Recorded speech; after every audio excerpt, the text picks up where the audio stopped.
जो वर्क है, वर्क जो होता है ना, कार्य, ये इफिशियंसी इनटू टाइम के डायरेक्टली प्रोपोर्शनल होता है।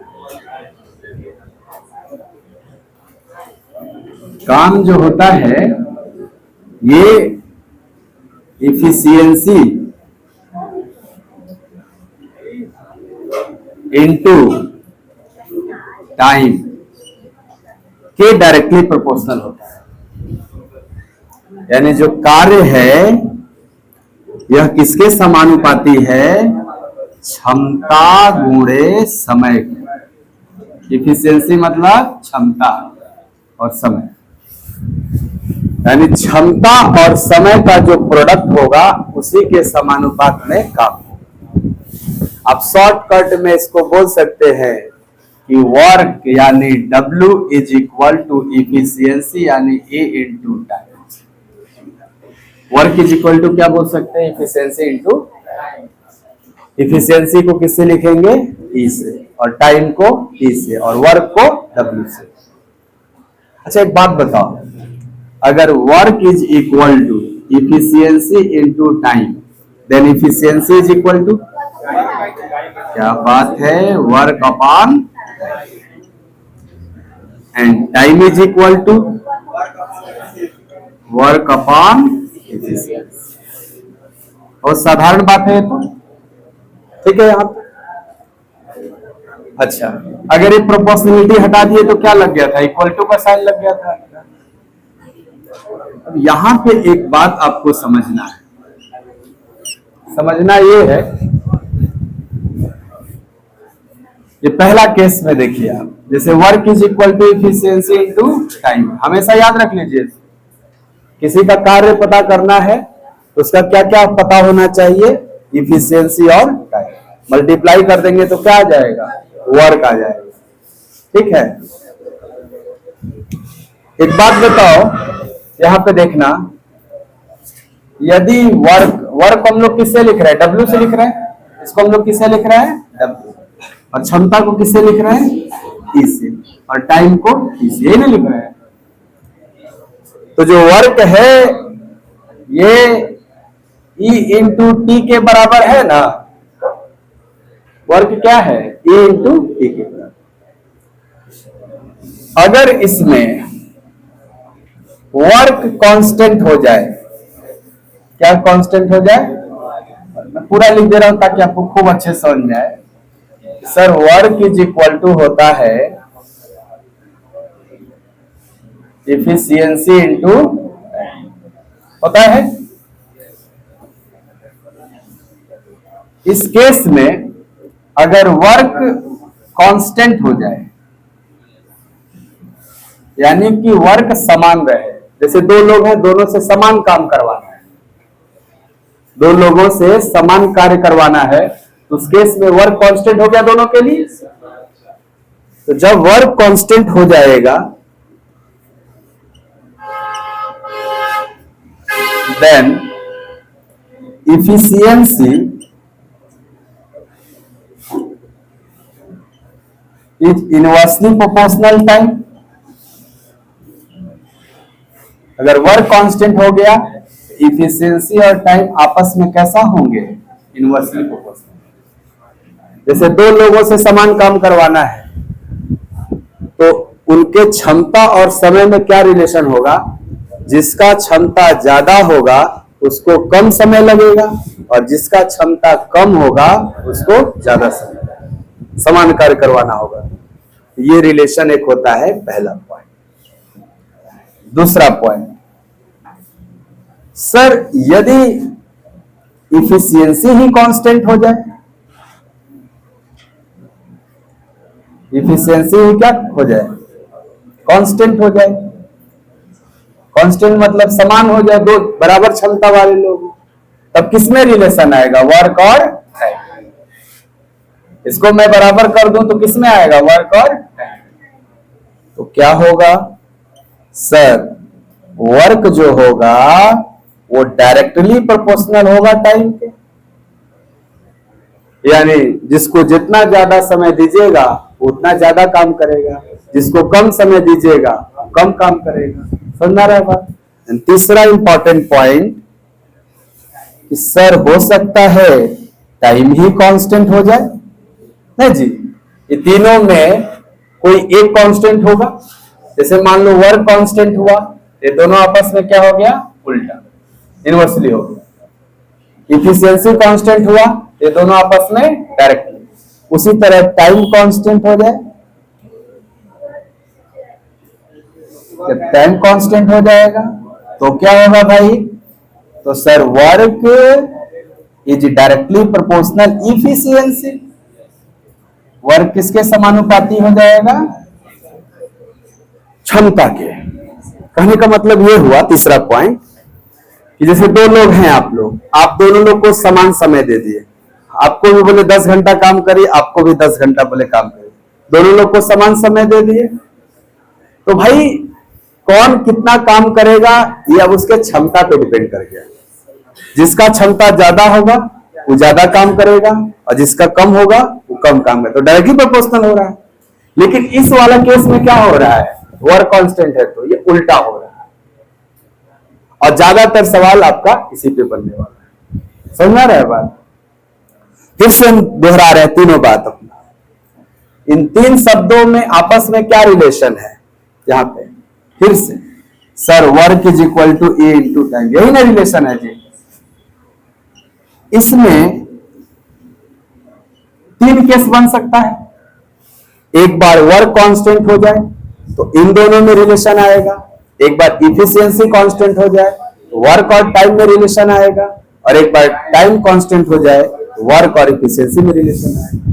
तो बराबर के बाद क्या है? वर्क है ना। तो जब भी वर्क कांस्टेंट होगा, ये वाला वर्क ये कांस्टेंट होगा। कांस्टेंट मतलब समझ रहे हैं आप? समान कार्य कराना होगा। तो ये दोनों आपस में हमेशा कैसा होंगे? उल्टा, व्युत्क्रम, इनवर्स होंगे। ये दोनों हमेशा आपस में क्या होंगे? उल्टा। यानी कि मान लो P का रेशियो X रेशियो Y है, तो E का रेशियो Y रेशियो X होगा। क्या होगा? उल्टा का मतलब समय का अनुपात X अनुपात Y है तो क्षमता का अनुपात Y अनुपात X। फिर से बताना, तो वर्क इज इक्वल टू क्या होता है? Efficiency into. फिक्स है, याद कर लो इस बात। वर्क इज इक्वल टू क्या होगा? यानी कार्य बराबर क्या होगा? क्षमता गुणे समय। कार्य बराबर क्या होगा? क्षमता गुणे समय। यही होगा ना? कार्य बराबर क्षमता गुणे समय। कार्य हमने कांस्टेंट कर दिया। क्या कर दिया? कांस्टेंट। यानी हमने कार्य समान कर दिया। 2 लोग 3 लोग जो लोग हैं सबसे क्या कराएंगे? समान कार्य करवाएंगे। तो बताना क्षमता और समय में कैसा रिश्ता होगा? उल्टा होगा, व्युत्क्रम रिलेशन होगा। व्युत्क्रम रिलेशन। और मैंने यहीं पे दे दिया कि जो क्षमता का अनुपात है वो है 1:2:4। मैंने समझ में आ रहा है बात? या मैंने दे दिया 2:2:, ऐसे आनंद लेने के लिए थोड़ा ऐसे दे। तो क्या यहां पे आप समय का अनुपात बता सकते हैं? हाँ बोलिए। आप कहेंगे यदि कार्य समान है, कांस्टेंट मतलब समान है, अगर कार्य समान है तो क्षमता और समय आपस में क्या होंगे? उल्टा, व्युत्क्रम रिलेशन होंगे। क्षमता का अनुपात क्या है? 2:2:3। तो समय का अनुपात इसका उल्टा होगा। तो 2:2:3 का व्युत्क्रम अनुपात क्या होगा? आप कहोगे सर देखो 2 गो रहता है तो आराम से पलट के लिख देते हैं, नहीं लिख देते हैं। जैसे x y है तो उल्टा क्या हो गया? लेकिन x y z है तो क्या उल्टा z y x हो जाएगा? नहीं ना। उल्टा मतलब जैसे 2 का व्युत्क्रम 1/2, इसका 1/2 और इसका 1/3। लेकिन रेशियो तो फ्रैक्शन में नहीं होता है, तो फिर हर का एलसीएम का गुणा करना पड़ता है। उस चीज को डायरेक्ट निकालने के लिए एलसीएम यही निकाल लो। 2 3 का एलसीएम क्या होगा? तो 6 बनाने के इसको क्या गुणा लगेगा? तो यहाँ 3 हो जाएगा। यहाँ 6 बनाने के लिए, यहाँ 6 बनाने के लिए ये हो जाएगा समय। व्युत्क्रम रेशियो लिखने का सबसे शानदार तरीका है, 2 2 3 का व्युत्क्रम लिखना है ना, तो 2 2 3 का एलसीएम क्या होता है? 6 बनाइए सबको। इसको 6 बनाने के लिए किसका गुणा करेंगे? वही 3 यहाँ रहेगा।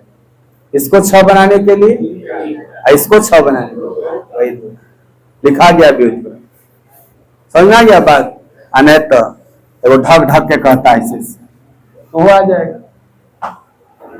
क्लियर हुआ? व्युत्क्रम रेशियो कैसे लिखते हैं?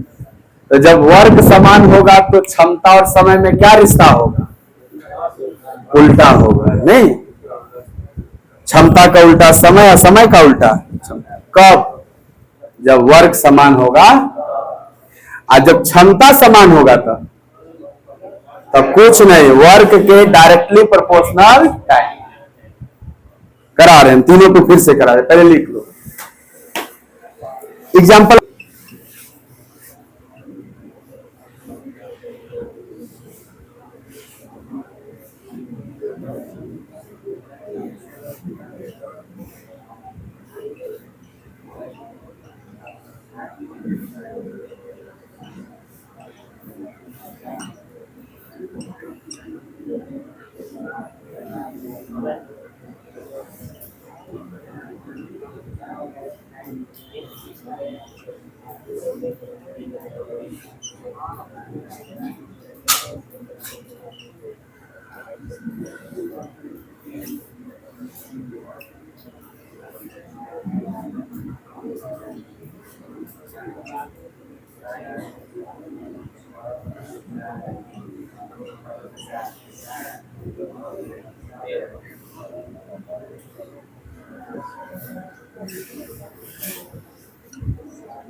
और देर के लिए मिटाने क्या है सब?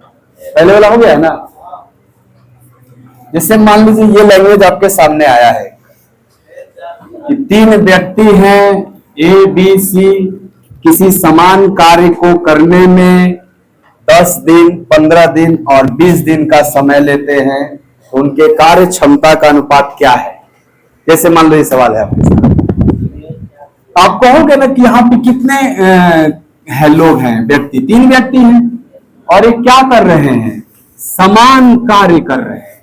कर रहे समान कार्य, यानी जो काम ए कर रहा होगा उसी काम को बी भी कर रहा है और उसी काम को सी भी कर रहा है। वर्क समान है। तो आपने पढ़ा है कि जब वर्क समान होता है तो इफिशियंसी और टाइम एक दूसरे का व्युत्क्रम होता है ना व्युत्क्रम। तो बताओ यहाँ एबीसी का टाइम दिया हुआ है क्या? इसका मतलब इसका उल्टा ही क्षमता होगा। अब पूछा भी क्या है? क्षमता, कार्य क्षमता को ही इफिशियंसी कहा जाता है। कार्य करने की क्षमता को ही हम क्या कहे हैं? तो बताओ क्या इस सवाल में इनको क्षमता का रेशियो चाहिए, इफिशियंसी का रेशियो चाहिए? और इफिशियंसी का रेशियो टाइम का उल्टा होगा कि नहीं होगा? क्यों होगा? क्योंकि वर्क कांस्टेंट होता है तो इफिशियंसी टाइम का क्या होता है? उल्टा। 1/टाइम मतलब टाइम का व्युत्क्रम। टाइम रेशियो बताओ क्या है? आपको सर समय रेशियो में तो नहीं दिया, परंतु रेशियो निकाला जा सकता है ना टाइम का। 10 दिन, 15 दिन और 20 दिन का रेशियो क्या होगा जी? 5 सब में कॉमन है, 2 3 4 होगा ना। ये किसका रेशियो है? टाइम का। और किसका लिखना है? कार्य क्षमता मतलब इफिशियंसी का। तो क्या इफिशियंसी टाइम का उल्टा हो जाएगा? यानी 2 3 4 का उल्टा लिखना है। अब 2 3 4 का व्युत्क्रम क्या होगा? आपको 2 3 4 का एलसीएम क्या होता है? सर 2 3 4 का एलसीएम 12 होता है। तो सबको 12 बनाना है। ये 12 बनाने के लिए किसका गुणा लगेगा? A का 6, इसको 12 बनाने के लिए तो B का 4, और इसको 12 बनाने के लिए तो C का 3। ये हो गया A B C के क्षमता का। ये जरूरत पड़ेगी। समझ गए बात को?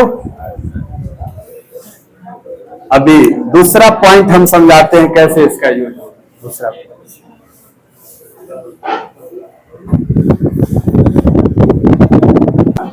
क्षमता समान है। इन तीनों में कौन केस है? सेकंड केस है। इफ इफिशियंसी इज कांस्टेंट, यदि क्षमता समान है, यही है ना, तो क्षमता समान है तो वर्क समय के डायरेक्टली प्रोपोर्शनल होता है, डायरेक्टली समानुपाती होता है। आप बताओ, क्या यहां टाइम दिया हुआ है और कौन चीज समान दिया हुआ है? तो जब क्षमता समान होता है, आपको यहां पे मैंने ये लिखा है बात, फिर से लिख रहा हूं, 2 नंबर पॉइंट, यदि क्षमता समान होता है, क्षमता समान होता है तो समय के अनुपात, समय के अनुपात के बराबर या समान,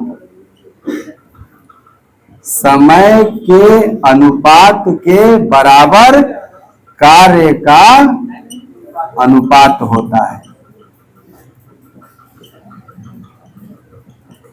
क्या यही बात हमने यहां शॉर्ट में लिखा था? यदि क्षमता समान होता है तो समय और कार्य समानुपाती है, डायरेक्टली प्रोपोर्शनल है। डायरेक्टली प्रोपोर्शनल है मतलब जो समय का अनुपात होगा वही कार्य का भी होगा। यहां देखो उल्टा था, जो समय का अनुपात होगा उसका उल्टा क्षमता का अनुपात होगा। जब कार्य समान होगा तो समय के अनुपात का व्युत्क्रम क्षमता का अनुपात होगा, लेकिन जब क्षमता समान होगा तो समय के अनुपात के बराबर ही कार्य का अनुपात। समझ आ रहा है दूसरा पॉइंट? तो बताओ इसमें समय दिया हुआ है कि नहीं दिया हुआ है? तो एबीसी के समय का अनुपात क्या है? आपको ये एबीसी का समय क्या है? 10, 15, 20। इसका रेशियो क्या होगा? 2, 3, 4। आप कहोगे एबीसी के समय का अनुपात है 2, 3, 4। आपको समय का अनुपात चाहिए कि कार्य का? तो कार्य का अनुपात क्या हो जाएगा? आपको कि जब क्षमता समान होता है तो समय के अनुपात के बराबर ही कार्य का अनुपात होता है, और समय का अनुपात क्या है? 2, 3, 4। तो कार्य का भी क्या होगा? 2, 3, 4। बात समझ में आ रहा है सर? दूसरा पॉइंट समझ में आ गया ना? ऐसे तीसरा भी बन जाएगा आपका। तीसरा पे बना देते हैं सवाल। टाइम समान है, तीसरा केस है ना, यदि समय समान होता है तो क्या होता है? कार्य का जो कार्य होता है वो क्षमता के डायरेक्टली प्रोपोर्शनल होता है। डायरेक्टली प्रोपोर्शनल का क्या तात्पर्य है? कि जो क्षमता का अनुपात होगा वही कार्य का, यही ना मतलब है। तो आप क्षमता का अनुपात पता करिए, वही कार्य भी हो जाएगा। और हमने डायरेक्ट इस बार नहीं लिखा है अनुपात क्या है, आपको लैंग्वेज में बोला है। आप पहले क्षमता का अनुपात लिखिए, अपने आप को किसका हो जाएगा? कार्य। क्यों? क्योंकि समय क्या है? समय। तो यहाँ पे आप क्या समान देख रहे हैं? हाँ सर, लिखा हुआ है समय समान। तो कॉन्सेप्ट क्या है? कॉन्सेप्ट ये है कि यदि समय समान हो, समय समान हो तो क्षमता के अनुपात के बराबर कार्य का अनुपात होता है। होता है कि नहीं? यही ना तीसरा बात समझा है यहाँ पे।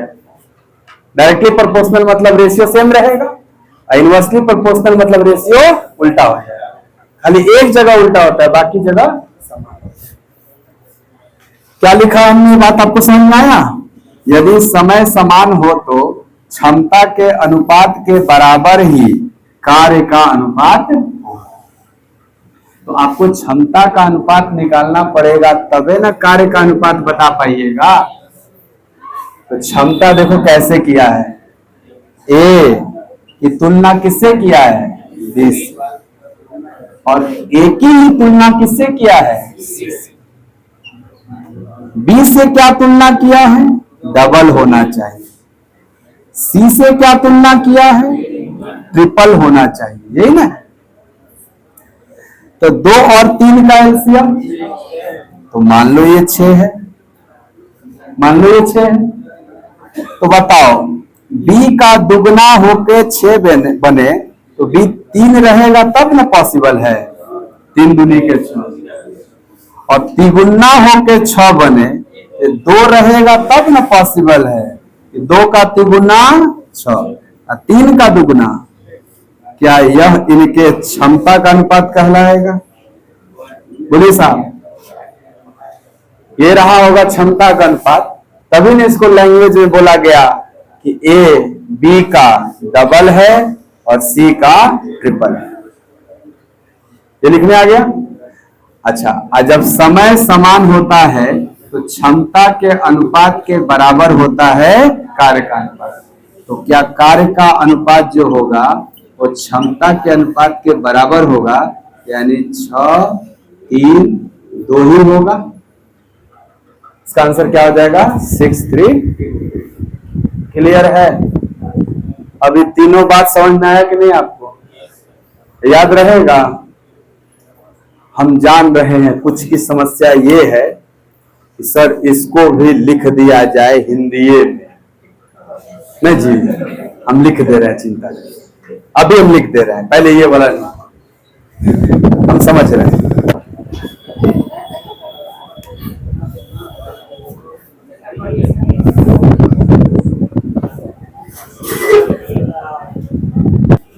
जब समय समान हो तो क्षमता के अनुपात,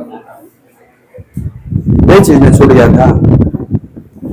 पहला केस में कार्य समान होगा, दूसरा केस में क्षमता समान होगा, और तीसरा केस में समय समान। कार्य बराबर क्षमता गुणे क्षमता बराबर कार्य गुणे समय होता है, इसमें कोई दिक्कत नहीं है। अगर समय को 1 बोल दिया जाए, यूनिट टाइम कर दिया जाए, इकाई समय कर दिया जाए, यानी ये देखो यहां कार्य बराबर क्या होता है, क्षमता गुणे समय होता है ना, क्षमता गुणे। मैं बोल रहा हूं कि समय को 1 मानो, 1 यूनिट मान लो, 1 यूनिट। समय की वैल्यू 1 यूनिट बोलो। 1 यूनिट का मतलब 1 मिनट बोल सकते हो, 1 सेकंड बोल सकते हो, 1 घंटा बोल सकते हो, 1 दिन बोल सकते हो। तो अगर समय का वैल्यू 1 कर दिया जाए तो क्या कार्य बराबर क्षमता हो जाएगा? बोलो। अगर समय के जगह पे 1 लिख दिया जाए तो 1 गुणे क्षमता बराबर क्षमता ही ना रहेगा, तो क्षमता किसके बराबर हो जाएगा? तो क्षमता कार्य के बराबर कब हुआ? जब समय का वैल्यू 1 हुआ, यूनिट टाइम लिया गया। समझ रहे हो बात को? अब एक क्या लेना है वो तुम पे डिपेंड करता है। 1 दिन ले लो, 1 घंटा ले लो, 1 मिनट ले लो, 1 सेकंड ले लो, कुछ ले लो। तुम अपना क्षमता किसमें मापना चाहते हो, दिन में, घंटा में, मिनट में, सेकंड में, वो ले लेना। जैसे मान लो कोई 1 दिन ले लिया, अरे बकलोल नीतीश कुमार, तुम बहुत डिस्टर्ब करता है। आधा पे बैठा है, ढकेल लगा तो चला जाएगा। अच्छा से बैठ जाओ। प्रवीण बड़े की वैल्यू 1 करने पर क्या कार्य और क्षमता आपस में बराबर हो जाएगा?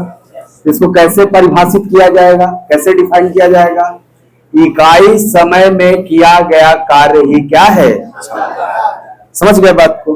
तो मान लो तुम्हारा हम काम बता रहे हैं, है ना? तुम 10 दिन में 50 गो रोटी खाती हो, तुम्हारा रोटी खाने का क्षमता क्या हुआ? हाँ, जैसे मान लो ये तो तुम्हारा पूरा हमने बता दिया कि तुमने 10 दिन में कै गो रोटी खाया? 50 गो। तो तुम्हारी क्षमता क्या है रोटी खाने का? तो तुम कहोगे सर क्षमता के लिए समय यूनिट करना पड़ेगा, एक करना पड़ेगा। तो जैसे हम 10 दिन बोले थे तो तुमको 1 दिन करना पड़ेगा। अगर हम 10 घंटा बोले होते तो तुमको 1 घंटा करना पड़ता। समझ गए बात को? हाँ, इकाई समय करना पड़ेगा। तो 10 दिन में 50 गो रोटी खाई थी तो 1 दिन में, तो ये तुम्हारी क्षमता है। इसको कैसे बोलोगी कि हमारा क्षमता है 5 रोटी प्रतिदिन। प्रतिदिन मतलब 1 दिन, यानी 1 दिन में 5 रोटी, ये तुम्हारा क्षमता हुआ। और तुम क दिन खाए थे? तो जब 1 दिन में 5 रोटी तो 10 दिन में ये तुम्हारा टोटल वर्क हो जाएगा। इफिशियंसी इनटू टाइम करेंगे तो टोटल वर्क हो जाएगा ना। इफिशियंसी क्या था? 1 दिन में 5 रोटी, और टोटल टाइम क दिन खाना है? 10 दिन। तो इफिशियंसी इनटू टाइम 5 गुणे 10, क्या 50 रोटी खाए होगे? ऐसे निकल जाता है। फॉर्मूला भी समझ में आया होगा कि कार्य बराबर क्षमता गुणे समय क्यों होता है। हाँ, समझ गए बात को? तो क्षमता के बारे में क्या बोल सकते हैं? इकाई, यहां लिख दे रहा हूं मैं। हाँ, यहां इसको मिटा दूं क्या? हाँ? अरे यहां मैं लिख दे रहा हूं।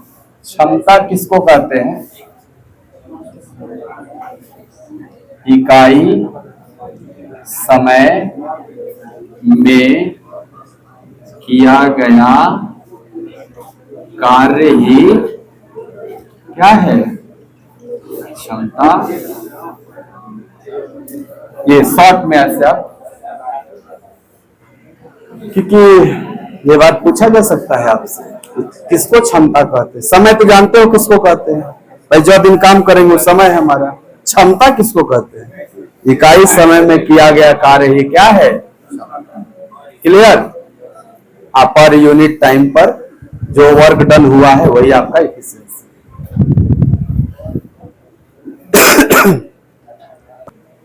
10 लड़का से करवाए हैं, क दिन किया है? 10 दिन। यहां 10 दिन तो समय है ना। जो 10 लड़का क्या है? वो अपने आप में इफिशियंसी है। 10 लड़का क्या है? क्षमता है ना।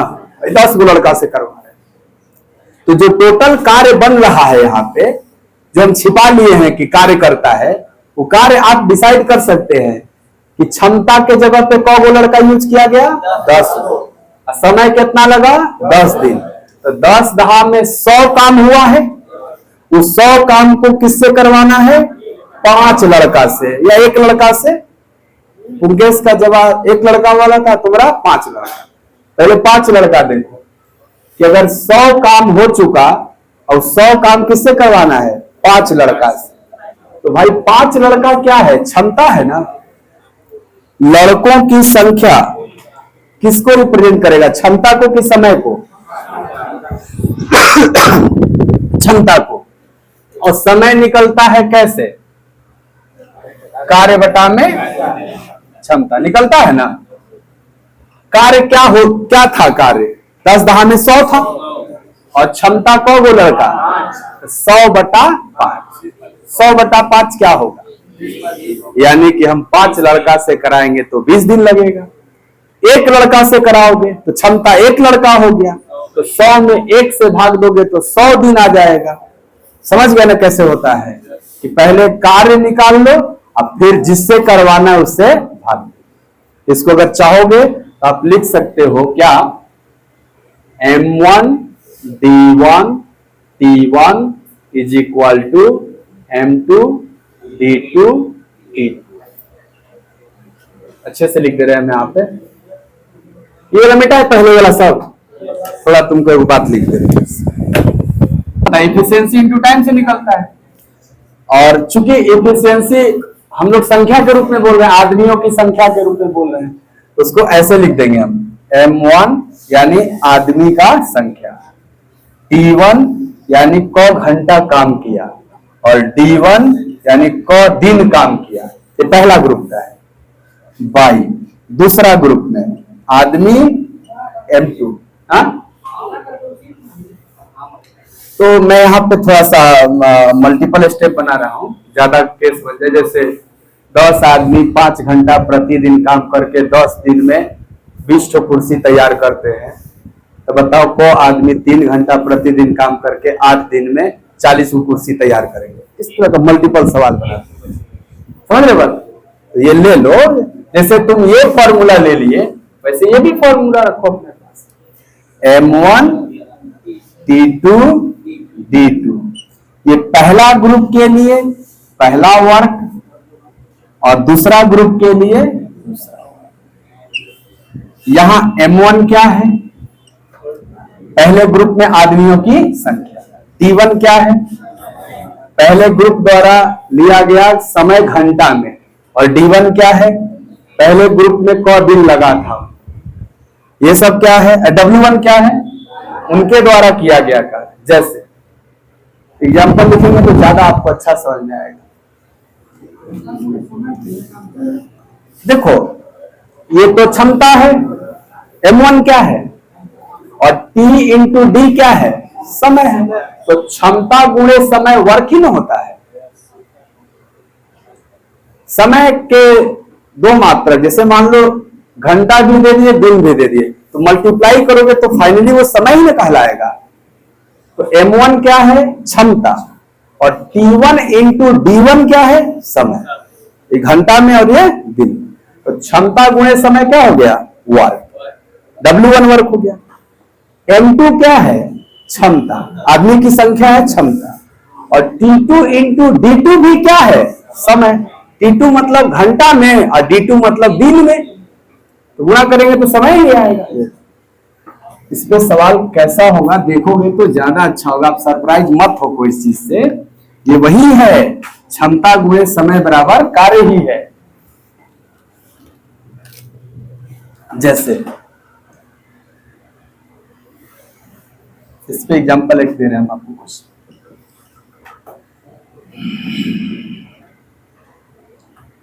पहले साधारण सवाल, 10 व्यक्ति प्रतिदिन 5 घंटा काम करके 8 दिन में 40 कुर्सी बनाते हैं, तो 15 आदमी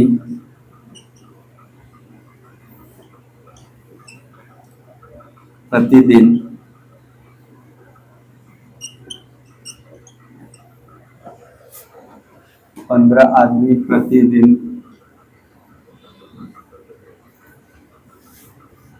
4 घंटा काम करके कितने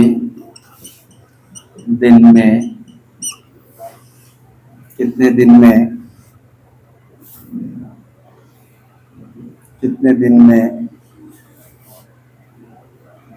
50 कुर्सी बनाएंगे।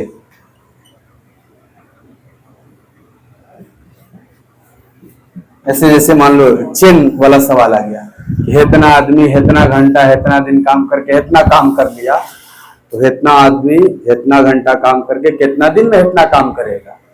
लिख लो पहले सवाल, पहले ये लिखो उसके बाद सवाल लिखना। पहचानिए तो इसमें आदमी की संख्या 2 बार जिक्र हुआ है। एक जगह का आदमी, एक जगह देख रहे हैं ना, 2 जगह आदमी है क्या है ना, 2 ठो M1 M2। M1 के जगह M2 के जगह कंफर्म है। M1 आदमी की संख्या, M2 भी आदमी की संख्या, तो पहले वाले आदमी की संख्या को M1 और दूसरे वाले आदमी की संख्या को M2। ये जो 10 आदमी है ये किसका मान है? M1 का। ये जो 15 आदमी है ये किसका मान है? M2। सवाल लिख चुके हैं ना आप? अब देखिएगा, 5 घंटा दिया हुआ है। ये T क्या है? घंटा को रिप्रेजेंट करता है आपका। तो 5 घंटा किसका मान दिया हुआ है? T1 का। 8 दिन दिया हुआ है, 8 दिन D1 का मान दिया हुआ है। यहां देखो 40 कुर्सी बना दिए, काम न किए हैं, तो 40 कुर्सी जो है वो क्या है? W1। ये किसके जगह रहेगा? पहला वाला काम W1। अब देखो 15 आदमी अपनी M2 का मान है। क घंटा? ये 4 घंटा किसका मान है? D2 का। दिन तो पता करना है D2 कितना दिन, यानी D2 पता करना है। और 50 कुर्सी बनाया है, यानी W2 है। काम ना है जी 50 कुर्सी बनाना। पहला काम है कि दूसरा काम? पहला काम तो 40 कुर्सी था, दूसरा काम 50। यहां रखो, M1 के जगह क्या रखोगे? T1 के जगह और D1 के जगह बटा में। यहां W1 के जगह, W2 के जगह, M2 के जगह और T2 के जगह पे और D2 के जगह पे। सर निकालना है ना दूसरा वाला। X अक्ष मान लो यार, D2 लिख लो, काट लो आराम से। 40 से 40 खत्म। और ये आप 5 से 3 और 5 से 10 और 3 यहां रह जाएगा। तो कुल मिला जुला के ऊपर क्या है? 10 और नीचे और छोटा कर सकते हैं 2 से। ऐसे काटेंगे तो सब कंफ्यूज, ऐसे काटेंगे ना सब घोच पचा। कहने का मतलब ये लिखने के बाद क्या करना है? सॉल्व ही ना करना है इसको। अब इसको सॉल्व करिएगा तो ये 0 0 छोड़ दीजिए, कट गया आपका। कौन वाला काटेंगे? चलो अच्छा हाई वाला काटते हैं। हाँ वही ना मैं बोला, इधर इधर नहीं, इधर इधर काटते हो ना, यही काट लो भैया। 4 दूना और बताओ। अच्छा ये वाला ठीक है, जैसे काटते हो वैसे काटना। और अरे अब रुक जाओ, उधरिया काटने में दिक्कत होता है, कोई बात नहीं। हाँ देखो बोला सही, गुणा कर लो। 10 दूनी के और नीचे x भी है ना, 3 गुणे x ना, इधर 4 बटा में। अब तिरछा तिरछी गुणा करोगे ना, हाँ कर लो। 20 बचे 100 अब बटे में 12। x बराबर क्या आएगा? तिरछा तिरछी गुणा होगा तो 100 बटे में 12 आएगा। अभी भी काट के आंसर करोगे। 4 से 25 या 12 अठे 96, 1 बटा में 3 आएगा। x क्या था? दिन था ना, तो दिन आंसर हो जाएगा 8 सही 1 बटा। हाँ 20 मिनट, अच्छा 8 दिन और 1 बटा 3 दिन। और 1 दिन में क घंटा काम होता है? 4 घंटा। 1 बटा 3 दिन में क घंटा काम होगा? 1 घंटा 20 मिनट। कर सकते हो, वो तो ऑप्शन पे डिपेंड करेगा क्या ऑप्शन दिया हुआ है। फिलहाल आपका ये आया था ना, ये आपका समझ गए। इसका इस्तेमाल कहाँ करना है, कैसे सवालों में करना है। अब इसी में हम छोटका आपसे मुंह जबानी पूछे थे, इसी पे छोटा वाला पूछ दिए थे। देखिए क्या पूछे थे मार्क्स से। यहां आएगा ना, लिखे ना यहाँ।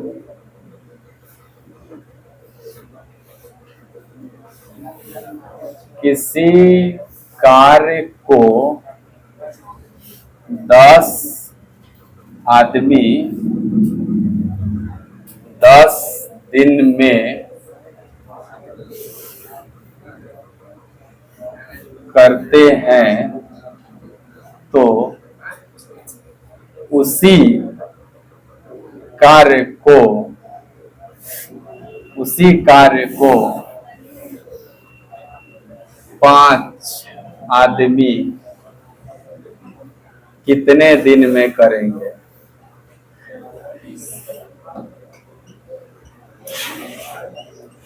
यही हम आपसे ओरल सवाल पूछे थे और इसका आंसर 20 बोले थे आप।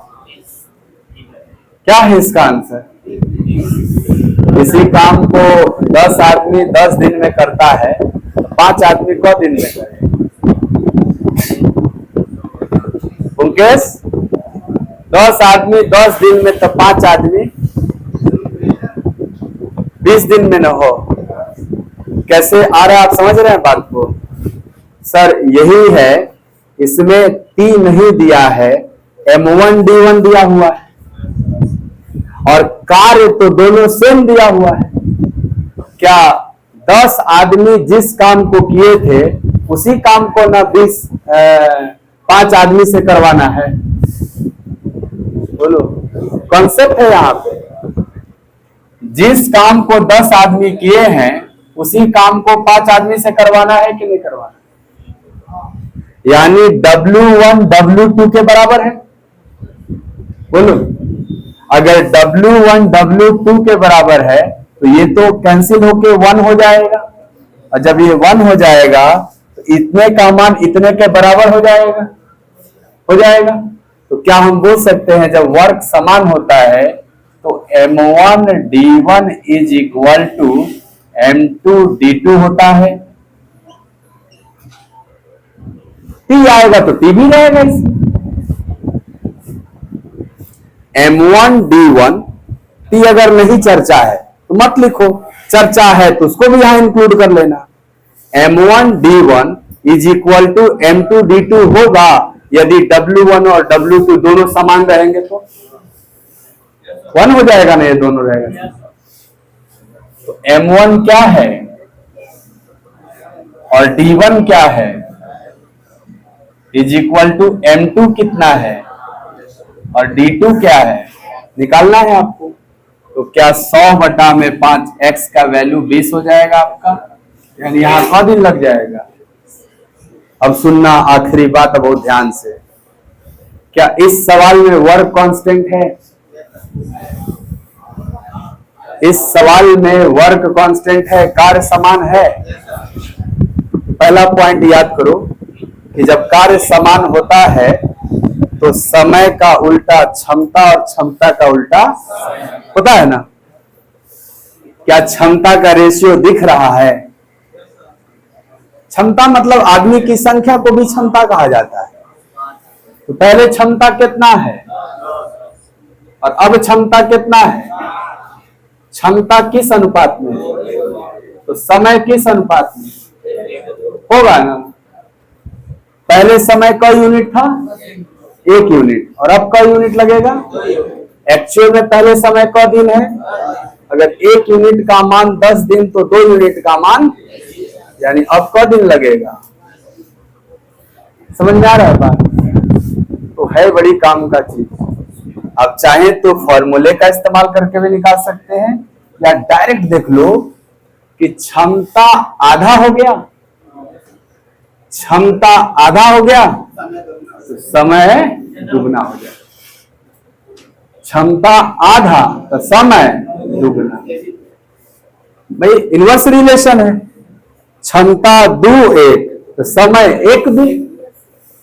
1 मतलब 10 दिन लगा था तो 2 मतलब 20 दिन लगे। क्या ये आखिरी बात समझ में आया? तो मुंह जबानी हो जाएगा। अब बताना फिर से पुंकेश, 10 आदमी 10 दिन में तो 20 आदमी कितना दिन में? किसी काम को 10 आदमी 10 दिन में किया तो 20 आदमी कितना दिन में करेगा? हाँ, अब कहोगे देखो बहुत सिंपल हो गया सर, पहले कितना आदमी से करवाए थे? 10 आदमी से। 10 आदमी 10 दिन तो पूछे हैं 20 आदमी क दिन, तो आदमी दोनों बार बता रहे हैं ना। पहले कितना आदमी था और कितना आदमी से करवाना? क्या क्षमता डबल कर दिया? अगर क्षमता डबल कर दिया तो समय कितना लगेगा? आधा। क्षमता दुगना तो समय आधा, क्षमता आधा तो समय उल्टा ना होता है। तो क्षमता क्या कर दिया? डबल, तो समय क्या होगा? आधा। पहले क दिन लगता था? 10 दिन। अब उसका आधा लगेगा। क दिन लगेगा? ओरल हो जाएगा, मौखिक मौखिक हो जाएगा ना। हो जाए तो हमारा होना जी। आप लोग कर लीजिएगा मौखिक, पूछ ले वो, पूछ ले, बताइएगा। 30 लड़कियां 30 दिन में कोई काम संपन्न करती है। मान लीजिए कोई काम होगा, उसको पूरा करती है। कौ लड़कियां? 30 लड़कियां 30 दिन में कोई कार्य करती हैं। तो 10 लड़की कितना दिन में करेगी? लड़की है रे तुम, इधर से पूछ रहा हो। 90 कंफर्म? हाँ हाँ ठीक है। इस बार हमने क्षमता 1/3 कर दिया, 30 को 10 बना दिया, 1/3 हो गया। तो क्षमता 1/3 तो समय तिगुना, 30 का तिगुना। अन्याय बुझाएगा तो डायरेक्ट गुणा करना। 30 लड़कियां क दिन, कुल काम हो गया। और कितना से करवाना है? 10 से भाग दे देना, आ जाएगा आंसर। अगर दिमाग नहीं लगाना है तो समझे बात को। तो चलो, टाइम नेटवर्क आज समझ में आया कुछ थोड़ा बहुत? तो कल इसके आगे पढ़ेंगे, आज इतना ही रहने दो। हाँ।